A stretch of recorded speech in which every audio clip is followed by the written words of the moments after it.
About a feature called hierarchy. This is how we replicate logic in TL-Verilog. And strictly speaking, this would be called behavioral hierarchy. And I'll explain it by example here. So this circuit is implementing a simulation called Conway's Game of Life. In case you aren't familiar with it already, you're seeing a simulation of Conway's Game of Life on this slide.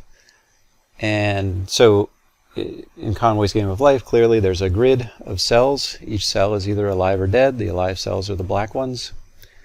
And based on some simple rules, based on the neighboring cells, a cell will either be born, die. So this decision is all based on the 9 cells in the cell's immediate neighborhood, so the 3x3 square around the cell. So the first thing that we need to do in the logic is compute how many neighbors the cell has. So specifically, we're going to compute how many cells are alive in that 3x3 grid, including the cell itself. So the first thing we do, obviously we're talking about hierarchy here, so let's look at the hierarchy first.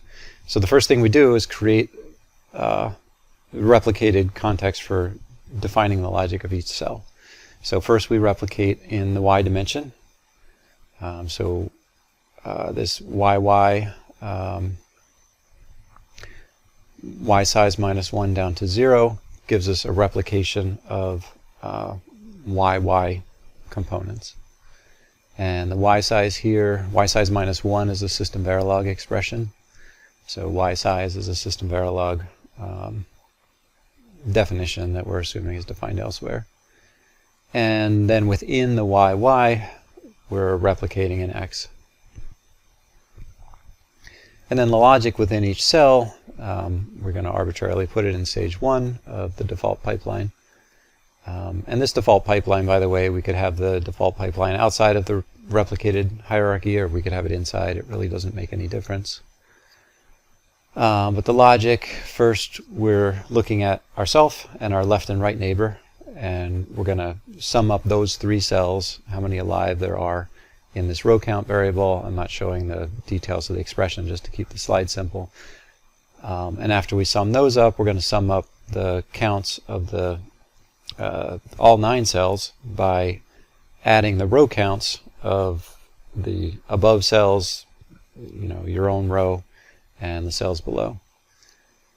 So that's going to be count. And then we have an initial state, so we have init alive equal to some expression.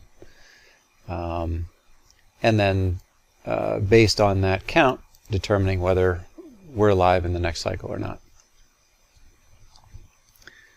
So that's the structure of our logic, and of course here, the focus is on the fact that we can replicate logic using behavioral hierarchy. To explain a few more concepts around hierarchy, just some rather random snippets of code related to this same example. So we've got our, the example, we've got the logic that we were just looking at in the first slide, which is assigning alive. And then so an important attribute of TL-Verilog, and it's really not going to come into play much for this workshop, but just to point it out, since it is such a significant feature of TL-Verilog, is called lexical reentrance. And what that complicated term means is simply I can define logic in this context, in this case within a cell, and then leave that context, go somewhere else, define more logic in a different context, and then within my code return back to that same context I was in before where I defined alive. So go back into default stage 1, and I can order the stage with respect to the hierarchy in any order. Go back into YY context, XX context, I'm inside the cell. Now I can define more logic in that cell, and these expressions can then reference the alive signal as a local, I'm in that scope, so I don't have to reach through the hierarchy to access the alive signal.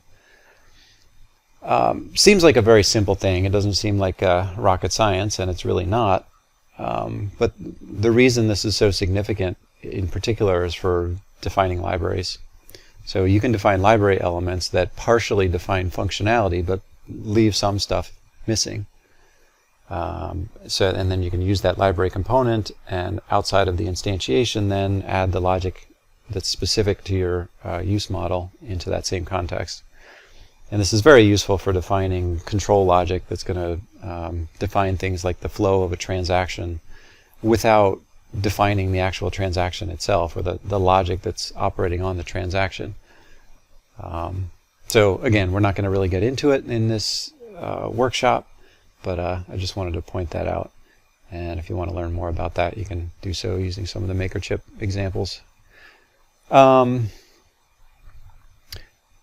Okay, so in addition to lexical reentrance, we've got a couple other use models here. So the one thing you'll note related to lexical reentrance is when I re-enter the YY scope, I'm doing that with a star. So I'm entering all instances that are defined elsewhere and defining extra logic, so I don't have to repeat the expression for the range.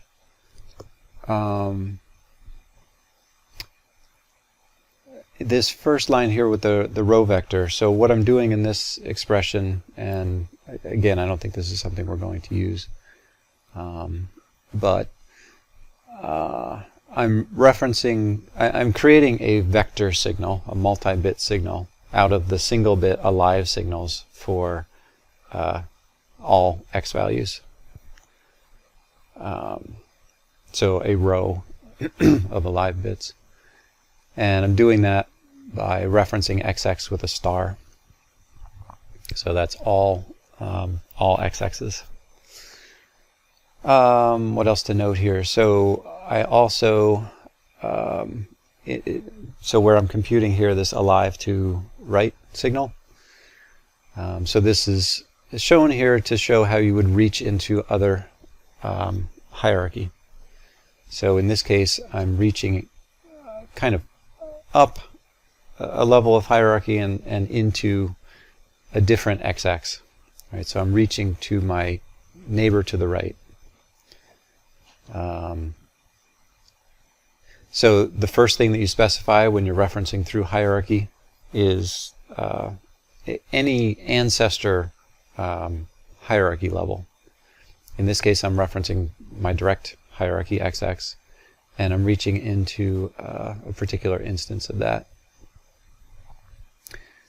And the instance that I want to index into is, so XX is my instance number. I'm going to the right, so +1. And I want to do this in a cyclic way. So I want to, wrap around if I'm at the maximum XX value. So I do a mod X size. And then I can reach the alive signal. So that's my neighbor to the right's alive. These references also, we can look back at the row expression. I'm referring into the XX scope. Right, so this first scope that I'm referencing is either an ancestor or a child scope.